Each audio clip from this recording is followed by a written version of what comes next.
건강보험료, 피부양자 등록 요건을 포함한 합법적으로 줄이는 절세 전략을 알아봅니다. 은퇴하면 지출은 줄여야 하는데 정작 건강보험료는 퇴직 전보다 더 나오는 경우가 많습니다. 이거 그냥 내야 하는 걸까요? 사실 합법적인 절세 방법이 있습니다. 바로 피부양자 등록입니다. 하지만 조건이 까다롭고 모르면 자동 탈락이죠. 건강보험료를 줄이는 실질적이고 합법적인 5가지 전략, 특히 피부양자 등록 조건을 구체적으로 짚어보겠습니다. 첫째, 왜 은퇴 후 보험료가 더 오를까? 퇴직하면 자동으로 직장가입자에서 지역가입자로 전환되죠. 하지만 지역가입자는 보험료 산정 방식이 다릅니다. 소득, 재산, 자동차 보유 여부 등을 기준으로 복합적으로 보험료를 책정합니다. 연금소득, 임대소득, 1600cc 이상, 9년 미만의 차량 보유, 주택전세금 등이 모두 반영됩니다. 결국 소득이 없는 은퇴자라도 재산 항목 때문에 보험료가 수십만 원 이상 부과되는 경우도 많습니다. 그래서 퇴직 직후에 가장 먼저 검토할 내용이 임의계속가입 제도를 활용하는 것입니다. 퇴직 전 직장가입자 자격을 최대 3년간 유지할 수 있는 제도인데요. 보험료는 퇴직 직전 기준으로 고정되고 지역가입자보다 보험료가 훨씬 낮아집니다. 가입 조건은 1년 이상 직장가입자 자격 유지와 퇴직 후 2개월 이내 신청해야 한다는 것입니다.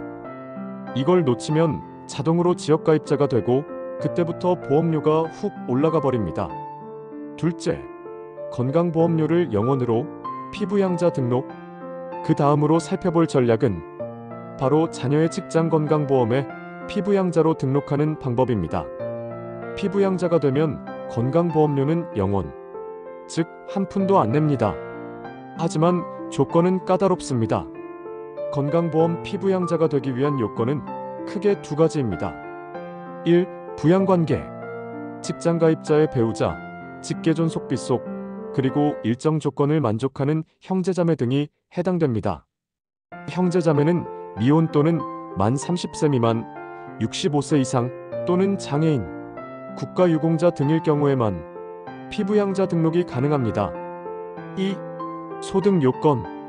근로사업 기타 소득 합산이 연 3,600만 원 이하. 단 사업소득 중 임대소득은 영원이어야 한다는 것입니다.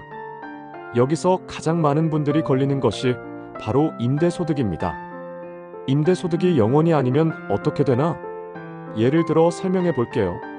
A씨는 은퇴 후 별다른 소득이 없지만 오피스텔 하나를 보유해 매달 50만 원씩 임대소득을 받고 있습니다. 연간 임대소득은 600만 원. 이 경우 피부양자 등록이 불가능합니다. 이유는 사업소득이 있기 때문입니다.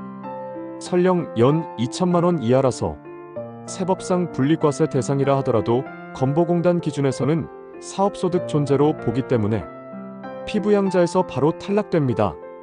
따라서 전세로 전환해서 보증금만 받고 월세를 받지 않으면 됩니다. 임대소득 신고하지 않는다고요? 당연히 불법입니다. 임대소득이 없다는 것을 증명하려면 어떻게 해야 할까요? 방법은 2가지입니다. 하나는 세무서에서 소득금액 증명원을 발급받아 제출하는 것입니다. 또 하나는 건물 보유 사실은 있지만 임대하지 않았다는 사실확인서 제출. 건물 등 부동산은 소유하고 있으나 실제로 임대하지 않고 본인이 직접 거주 중이라는 사실을 해당 시군구청이나 주민센터에 사실확인서 형태로 제출하는 방법입니다. 임대차 계약이 없으며 임대료 수입이 발생하지 않았다는 내용이 담겨야 합니다. 피부양자로 등록하기 위해서는 임대소득이 없다는 것을 명확히 증명해야 하며 국세청과 건강보험공단은 서로 정보를 공유하기 때문에 신고 누락은 탈세로 이어질 수 있습니다. 핵심은 피부양자 등록을 원한다면 임대소득은 반드시 영원이어야 합니다. 셋째, 자동차 재산도 따진다. 피부양자 등록 요건에는 소득 외에도 재산 요건이 있습니다. 과세표준 5억 원 이하, 자동차는 9년 미만 차량, 1600cc 이상은 불이익이 있습니다. 이런 항목들이 맞춰져야 비로소 피부양자 자격이 인정됩니다. 넷째, 건강보험공단에서 상담은 필수. 조건이 복잡하다고 느껴지시죠? 그래서 반드시 해야 할 것이 있습니다. 국민건강보험공단에 직접 상담을 신청하는 것입니다. 본인 소득이나 재산 항목으로 피부양자 가능 여부를 확인할 수 있습니다. 조건 충족 시 신청서를 작성하시면 됩니다. 마지막으로 오늘 영상의 핵심을 요약한다면 임의 계속 가입 신청은 퇴직 후 2개월 이내 신청. 피부양자가 되면 보험료 0원이지만 조건 까다로움. 임대소득은 반드시 0원이어야 피부양자 등록 가능. 재산, 차량 보유 여부도 점검 필수. 건보공단 상담을 통해 사전 시뮬레이션 권장. 보험료 줄이는 법, 몰라서 손해보는 겁니다. 제도는 준비된 사람에게만 열려 있습니다. 보험료 부담 줄이고 합법적으로 혜택을 누릴 수 있도록 오늘 영상 꼭 다시 한번 점검해 보세요. 지금까지 사랑방TV였습니다. 구독과 좋아요 감사합니다.